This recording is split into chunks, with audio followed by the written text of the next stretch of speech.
Face masks make a comeback among worshippers as coronavirus variant surges. Face masks are back in vogue at Mass. The rising nationwide spread of the Delta variant of the coronavirus is leading church leaders to strongly encourage or even require massgoers to use facial coverings while attending indoor masses. Other steps, such as social distancing of at least 3 feet, more frequent sanitizing of surfaces, and limits on the size of choirs, also have been reinstated in several dioceses. The extent of the precautions meant to restrict spread of the more virulent strain of the virus that causes COVID-19 varies from diocese to diocese and often depends on local or state public health requirements. Despite the return of masks, parishes have seen mass attendance remain steady or even gradually rise since the dispensation of the obligation to attend Sunday Mass has been rescinded in most dioceses. The extent of the precautions meant to restrict spread of the more virulent strain of the virus that causes COVID-19 varies from diocese to diocese and often depends on local or state public health requirements.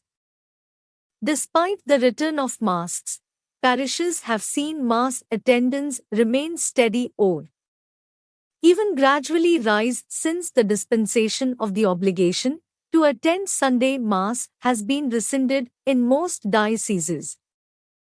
Joseph Zwilling, spokesman for the Archdiocese of New York, told Catholic News Service that a mask mandate has not been reinstated, but that pastors have been reminded that other protocols instituted at the start of pandemic remain, having a separate area for worshippers who want to remain socially distant, frequent sanitation, no consecrated wine from the chalice at communion, a simple acknowledgement, not a handshake, at the sign of peace, and no holy water in phones.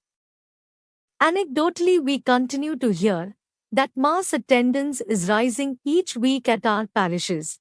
That is certainly the case at St. Patrick's Cathedral, Zwilling wrote in an email. When it comes to masking, many dioceses are encouraging the use of face coverings in line with guidance from the Centers for Disease Control and Prevention. The federal agency in July updated its guidance as rising numbers of COVID-19 cases were reported, recommending that masks be worn indoors by all people, including the fully vaccinated, in areas of high transmission. During the week of August 11th to 17th, virtually every corner of the country was classified as having high transmission rates. Low transmission rates were limited to parts of Nebraska and isolated counties in Midwestern, Rocky Mountain, and Great Basin states. All persons, whether vaccinated or unvaccinated, should consider wearing masks when in close proximity to others, the Diocese of Cleveland said in an announcement 10th August. Frequent hand washing and practicing social distancing also are strongly encouraged. Health professionals say that these steps, along with regular disinfection of frequently touched surfaces, will prevent the spread of the disease. In the Diocese of Burlington, Vermont, masks are not required, but officials are tracking the spread of the coronavirus closely even as mass attendance has gradually increased since Easter. Josh Parry, director of the Diocesan Office of Worship, told Vermont Catholic Magazine. Bishop Joseph R. Kopax of Jackson, Mississippi, encouraged Catholics to wear masks at Mass and other indoor church events in a 23rd July video. He also said he was keeping the dispensation from the Sunday Mass obligation in place, suggesting that people participate in another Mass during the week when fewer people are present. Again, we encourage everyone to be vigilant and to beware that we are still in the midst of the pandemic in a very, very infectious time, Bishop Kopak said. He also urged unvaccinated people to get the necessary shots as a way of protecting yourself and others. Similar encouragements on mask wearing at masses and other large church gatherings have been made by the dioceses of Port Land, Maine, and Sioux City, Iowa, and the Archdiocese of Detroit. In contrast, mask mandates have been re-established elsewhere, including by the Archdiocese of Portland, Oregon. In a statement 13th August, the Archdiocese said its COVID-19 response team had consulted with faithful Catholic medical experts who have confirmed the contagious nature of the Delta variant and the dire situation of our hospital systems in Oregon. In charity, we must do our part to help stop the spread of this dangerous variant, the Archdiocese said, adding that restrictions and vaccinations are not 100% effective against the virus. But we have a pastoral responsibility to attempt to mitigate the risks for parishioners and school families. In the Archdiocese of San Francisco, Archbishop Salvatore J. Cordileone has not lifted a mask mandate even as other safety protocols have eased since he ended dispensation from the Sunday Mass obligation in June. Bishop John E. Stowe of Lexington, Kentucky, restored a mask requirement for masses and liturgies 30th July. He also called for singing to be greatly reduced or eliminated. The mask mandate for masses had already been resumed, and it has not had any noticeable impact on mass attendance, he told CNS 19th August.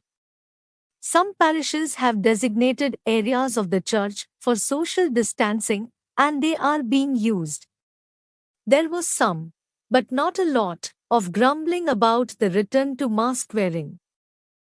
The Archdiocese of Los Angeles 16th July began requiring worshippers to wear masks at Mass in Los Angeles and Santa Barbara counties after public health officials reinstated mandates. The Archdiocese's requirement does not apply to Ventura County parishes where no public health mandate is in place.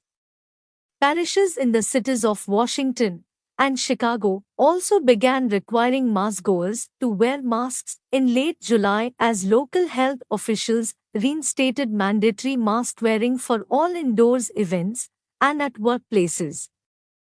The Diocese of Harrisburg, Pennsylvania announced 12 August that masking requirements were being restored for clergy and laypeople for the distribution of Holy Communion.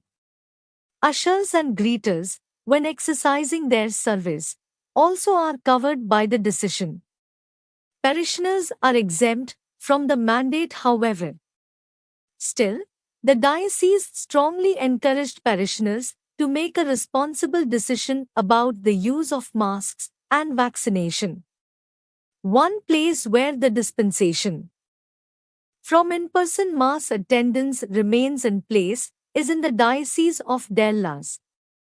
Bishop Edward J. Burns had planned to end the mass dispensation starting 15th August. However, the diocese announced 10th August that Bishop Burns decided to delay the plan because of the Delta variant's advance. This decision has not been made lightly, as we all desire to get beyond the ongoing effects of the pandemic. We will continue to monitor this situation closely, and as soon as we are safely able to do so, we will get back to normal, Bishop Burns said in a statement. Amid the resurgent pandemic and the debate over whether masking should be required or optional, some dioceses found it necessary to issue reminders asking people to refrain from arguing over masking and other safety protocols.